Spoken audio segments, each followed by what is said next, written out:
in Kapitel 8, there are two main topics. The verbs that have either inseparable prefixes to them or separable prefixes to them is first, and second, we're going to get into modal verbs.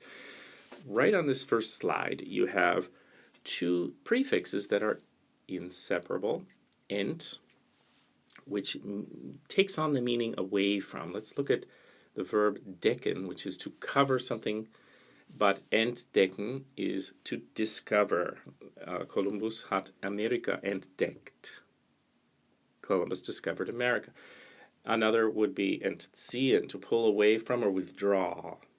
And you see two others there. Likewise, on the right-hand side, zer means something that is really broken into bits. Now, the last of these, stören, is just plain disturb, whereas the exacerbated action, zerstören, to destroy. Many buildings were destroyed in World War II in Germany. Viele Gebäude wurden zerstört in Deutschland im Zweiten Weltkrieg.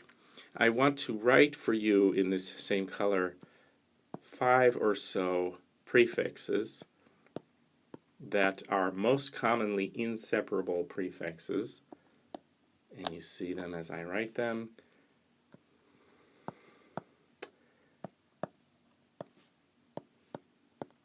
All right, I left out one, but I'll write it at the bottom here. It's miss, which can be spelled with the SZ.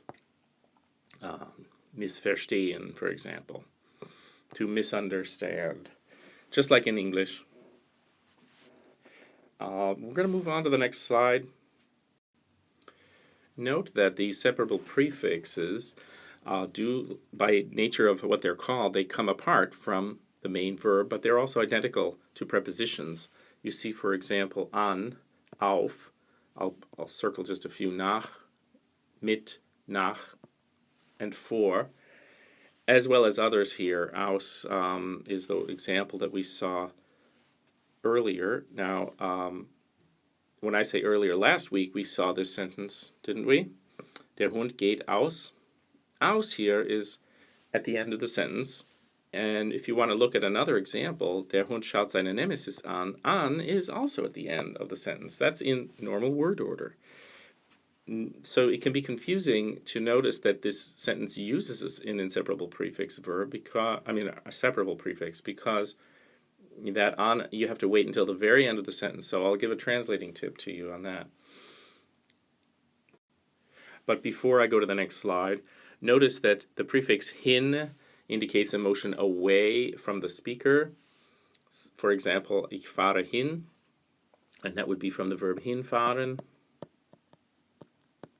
In a dictionary, you would actually not see this necessarily listed as an entry.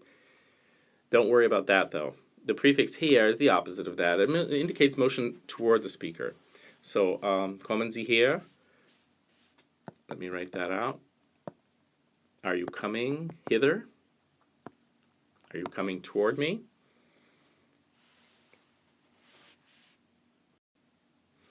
Now, all this word of wisdom about translating really says is to read the whole sentence and keep in mind that there might be a separable prefix at the end of the clause.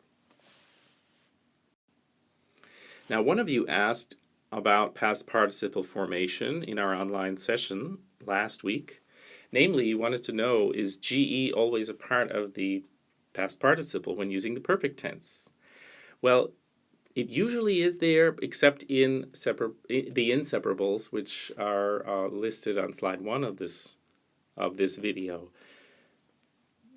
You do not use GE for those. For example, vergessen is just ich habe vergessen. But when you see a GE in these cases here with separable prefixes, anfangen becomes angefangen. I'll underline that one or circle it. And beitragen, which is contribute, is beigetragen. Ich habe beigetragen. You get the idea. I contributed. Modal auxiliaries express modalities or attitudes about the activity of the sentence. Dürfen, at the top, expresses permission or being allowed to. I don't know if you heard it, but I did say in my video about Eden, it's actually following this one. Listen for the use of dürfen in slide 2 when I talk about my own Hund. Können expresses ability. Mögen expresses desire. Ich mag dich. Müssen expresses necessity. Sollen expresses the obligation. One should not smoke. Actually, smoking is a good one to use with dürfen. It's not permitted. Yeah? But it's also true that one shouldn't smoke cigarettes. Wollen expresses wanting to do something or volition.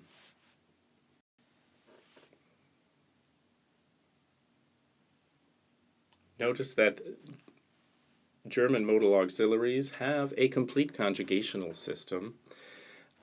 We also will notice that the A is introduced as a second vowel or a vowel stem change in the second and third person forms for the singular, but this time with modals, and only with modals, we see it in the ich form as well. That vowel change is also there for ich mag, ich darf, ich kann, as well as du darfst, sie es darf, etc., etc. So note that, but the plural forms fit the infinitive or dictionary form. Dürfen, können, mögen for wir. The other 3 of 6 modal verbs are müssen, sollen, und wollen, conjugated this way. All right, so in any case, soll does not have a vowel change. Look at that. Ich soll, du sollst, etc., etc. Take note of that. And we're moving on to the conjugation of the modals in simple past. Ich dürfte, as well as the second column, the perfect tense, although I won't read those out because it's very uncommon to see modals in the perfect tense. It's usually simple past. Du konntest, mochte, he wanted to. Okay, so that's a slide that you can peruse on your own. I'm going to move ahead. We'll look at the modals with the present infinitive. So, an einem klaren Abend kann man viele Sterne sehen.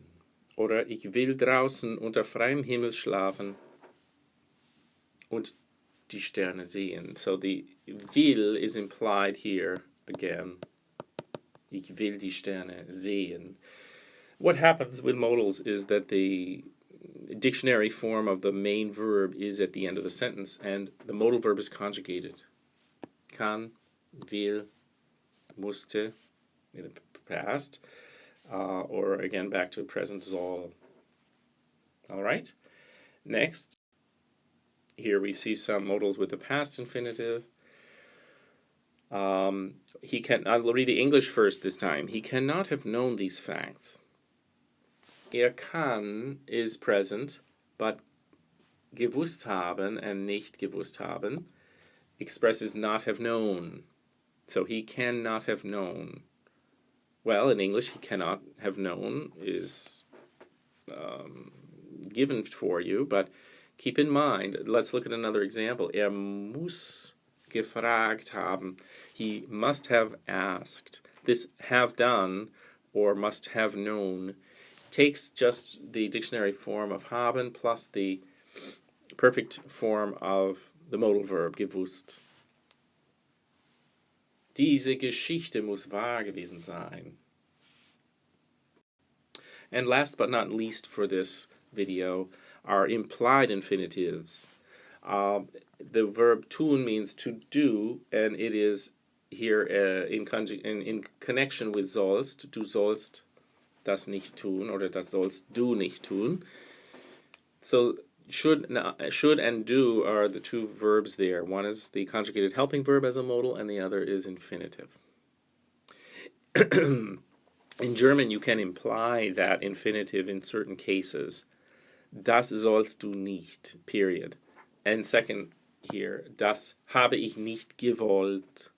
I didn't want that. I really didn't want that to happen, or I didn't want to do that. Anything that's implied, you can leave out that infinitive. The next slide shows some of that as well. So this one, I have to go to the lecture. The part about gehen is left out. Ich muss in die Vorlesung. I just have to get going to my lecture. And the going is implied. So same thing as before. Continuing with mögen, we have here ich mag deinen neuen Freund. Your new friend pleases me, or is pleasing to me. In English, it's easier to say I like your new friend. And then the möchte is I would like something. You know, if circumstances were different, I would go somewhere. But here it's the verb to be pleasing to. So ich möchte eine Tasse Tee. That wraps it up for today, and have a great rest of your week, everyone. There's another video following that reviews the sentences that we covered in class, so take a look at that if you have time.